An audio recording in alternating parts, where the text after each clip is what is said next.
In this video, we'll show you how to program your remote with your vehicle. This video was made specifically for the vehicles shown in the description. Even though your remote and vehicle may look different, the steps you follow are exactly the same.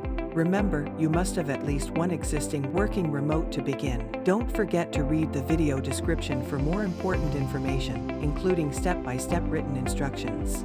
To begin the pairing process, remove key from ignition. Close all doors. Open driver side door and leave open. Insert key in ignition, turn key to on as far as you can go without starting the engine, and off. Remove key.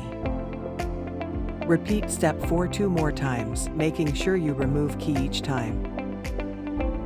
Close and then open the driver's door 3 times. A buzz sound or chime should be heard at this point, signaling that the vehicle is now in programming mode. If not, wait 40 seconds and return to step 1. All remotes need to be programmed at this time, including the old ones.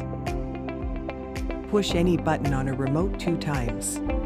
A buzz sound to chime should be heard at this point, signaling that the vehicle has accepted the new remote code.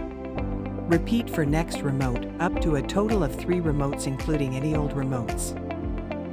After all remotes are programmed, wait 15 seconds or until you hear 4 chimes signaling successful programming.